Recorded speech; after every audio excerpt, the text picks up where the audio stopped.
Joseph Antony, ഇവിടെ നേരത്തെ പറഞ്ഞതുപോലെ പാകിസ്ഥാനിലെ പല നേതാക്കന്മാരും പ്രതിപക്ഷത്തിന്റെ ആയാലും ഭരണപക്ഷത്തിന്റെ ആയാലും സൈനിക നേതാക്കളൊക്കെ ആയാലും വലിയ പ്രകോപനപരമായ പ്രസ്താവനകൾ കഴിഞ്ഞ കുറേ ദിവസങ്ങൾ നടത്തുന്നുണ്ട്.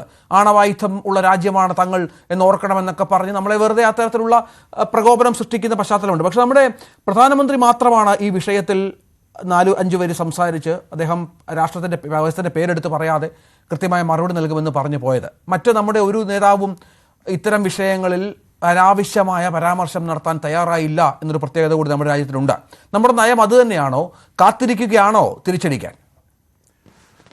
തീർച്ചയായിട്ടും ഒരു രാജ്യത്തിൻ്റെ പ്രധാനമന്ത്രി ആ രാജ്യത്തിൻ്റെ നിലപാട് വ്യക്തമാക്കിയാൽ അത് ഏറ്റവും ഉന്നത തലത്തിലുള്ള അഭിപ്രായ പ്രകടനമായിട്ട് നമുക്ക് കണക്കാക്കാവുന്നതാണ്. പാകിസ്ഥാൻ്റെ പല നേതാക്കന്മാരും പ്രഖ്യാപനം നടത്തുന്നതിൻ്റെ കാരണം തന്നെ ആ രാജ്യത്തിൻ്റെ ഒരു തരത്തിലുള്ള യൂണിറ്റി ഇല്ലായ്മയെന്നോ അതല്ലെങ്കിൽ ആ രാജ്യത്ത് നിരവധി നേതാക്കന്മാർ അല്ലെങ്കിൽ നിരവധി അഭിപ്രായങ്ങൾ ഇക്കാര്യത്തിൽ ഉണ്ട് എന്നോ തെളിയിക്കുന്നതായിരിക്കാം. ഇവിടെ വളരെ വ്യക്തമായി ഈ സംഭവം 22-ാം തീയതി നടന്നു കഴിഞ്ഞപ്പോൾ നമ്മുടെ പ്രധാനമന്ത്രി പറഞ്ഞു.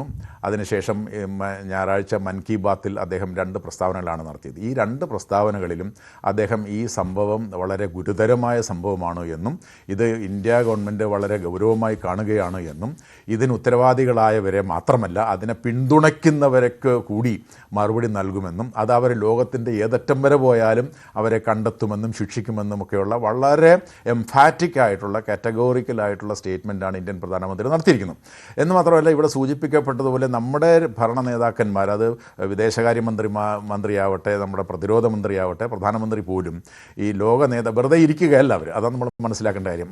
ഇപ്പോൾ ഡൊണാൾഡ് ട്രംപ് പോലെയുള്ള ലോക നേതാക്കളുമായി നമ്മുടെ പ്രധാനമന്ത്രി സംസാരിക്കുന്നു. വിദേശകാര്യമന്ത്രി നമ്മുടെ UK-യുടെ വിദേശകാര്യമന്ത്രി ഡേവിഡ് ലാമിയായിട്ട് സംസാരിച്ചായിട്ടുള്ള വിവരങ്ങൾ വരുന്നു. നമ്മുടെ മറ്റ് പ്രതിരോധ മന്ത്രിമാരോട് സംസാരിക്കുന്നു. നമ്മുടെ വിദേശകാര്യ സെക്രട്ടറി മറ്റ് വിദേശകാര്യ ഉദ്യോഗസ്ഥന്മാരുടെ സെക്രട്ടറിമാരോട് സംസാരിക്കുന്നു. ഈ തരത്തിലുള്ള സംഭാഷണം നടക്കുമ്പോൾ തന്നെ നമ്മുടെ പ്രധാനമന്ത്രിയും പ്രതിരോധ മന്ത്രിയും തമ്മിൽ സംസാരിക്കുന്നു. ഇതെല്ലാം എന്തെല്ലാം തരത്തിലുള്ള നിലപാടും നടപടികളുമായിട്ടാണ് മുന്നോട്ട് പോകേണ്ടത്. കാരണം അത് അവർ വളരെ ഗൗരവമായി കാണുന്നു എന്നുള്ളതിൻ്റെ സൂചനകൾ ഓൾറെഡി അവർ തന്നു കഴിഞ്ഞു. അത് ഈ പാകിസ്ഥാനുമായിട്ടുള്ള സിന്ധു നദീജല കരാർ റദ്ദാക്കുന്നതിലൂടെയൊക്കെ ഇതുവരെ, അതായത് 2-3 യുദ്ധങ്ങൾ നടന്നപ്പോൾ പോലും നമ്മൾ അത് ടച്ച് ചെയ്യാതിരുന്ന ഒരു സംഭവം നമ്മളിപ്പോൾ എടുത്തിരിക്കുന്നത് ഇന്ത്യ ഇത് വളരെ ഗൗരവമായി കാണുകയാണ് എന്ന് സൂചിപ്പിക്കുന്നതാണ്. നമുക്ക് എല്ലാവർക്കും അറിയുന്നത് പോലെ 2016 ഉറി സംഭവം ഉണ്ടായപ്പോഴും 2019 പുൽവാമ സംഭവം ഉണ്ടായപ്പോഴും അതിനെ വളരെ ഗൗരവമായ ഒരു ആക്രമണമാണ്, നമ്മുടെ വിലപ്പെട്ട ജവാന്മാരുടെ ജീവൻ നഷ്ടപ്പെട്ട സംഭവമാണ് എങ്കിൽ ഈ 2025 ഉണ്ടായിരിക്കുന്നത് നിരപരാധികളായിട്ടുള്ള ആളുകളുടെ, മറ്റേത് 2 കൂട്ടരും സൈനികരായിരുന്നുവെങ്കിൽ ഇവിടെ നിരപരാധികളെ, ഈ ആയുധം കൈകൊണ്ട് തൊടാത്ത ആളുകളെ, പിന്നെ ആളുകളുടെ ജീവനാണ് വളരെ ക്രൂരമായി നഷ്ടപ്പെട്ടിരിക്കുന്നത്. എന്ന് മാത്രമല്ല അവിടെ നമ്മൾ കാണേണ്ട ഒരു കാര്യം, ഗവൺമെൻറ് തന്നെ സമ്മതിച്ചിട്ടുള്ള, അത് സുരക്ഷ ഒരുക്കുന്നതിൽ ഒരു വീഴ്ച കൂടി വന്നിട്ടുണ്ട്. അതിൻ്റെ കൂടി ഫലമായിട്ടാണ് ഈ സംഭവം ഉണ്ടായിരിക്കുന്നത് എന്നുള്ളത് കൊണ്ട് തീർച്ചയായും ഇന്ത്യ ഗവൺമെൻറ്റിന് ഇതിനെതിരെ ശക്തമായി പ്രവർത്തിക്കാതിരിക്കാൻ കഴിയില്ല. അതിനുള്ള എല്ലാ നീക്കങ്ങളുമാണ് നടത്തുന്നത്. അതിൻ്റെ ഭാഗമായിട്ടുള്ള തറയൊരുക്കലാണ് നടത്തിക്കൊണ്ടിരിക്കുന്നത്. നമ്മുടെ INS വിക്രാന്ത് അറേബ്യൻ സമുദ്രത്തിൻ്റെ ത്തേക്ക് മാറിക്കൊണ്ടിരിക്കുന്നു.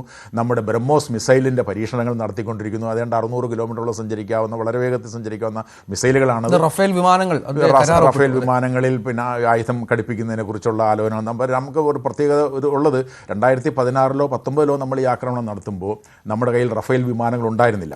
അപ്പോൾ റഫേൽ വിമാനങ്ങൾ ഉൾപ്പെടെ ഉപയോഗിച്ചുകൊണ്ട് നമ്മുടെ നാവികസേന എല്ലാം ചേർന്നുകൊണ്ടുള്ള ആക്രമണത്തെക്കുറിച്ചുള്ള പ്ലാനുകൾ നടക്കുന്നുണ്ട് എന്ന് വേണം കരുതേണ്ട. പിന്നെ ഏത് തരത്തിലുള്ള ആക്രമണമാണ് നടത്തേണ്ടത്? കാരണം ഇവിടെ സൂചിപ്പിക്കുന്ന പോലെ പാകിസ്ഥാൻ പറയുന്നുണ്ട് ഞങ്ങൾ ന്യൂക്ലിയർ ആയതുകൊണ്ട് ഞങ്ങൾ തിരിച്ചടിക്കുമെന്നൊക്കെ പറയുന്നത് വാസ്തവത്തിൽ നമുക്കറിയാം അവിടുത്തെ സേനകളുടെ ആയുധം ആധുനികവൽക്കരിക്കുന്നതിനൊന്നും പൈസ കൊടുക്കാൻ കഴിയാത്ത സ്ഥിതിയിൽ ഈ ആണവായുധം കയ്യിലുണ്ടെന്ന് പറഞ്ഞിട്ട് മാത്രം കാര്യമില്ല. ആണവായുധങ്ങൾ ആധുനികവൽക്കരിക്കണം, മോഡേണൈസ് ചെയ്ത് അപ്ഡേറ്റ് ചെയ്തുകൊണ്ടിരിക്കണം.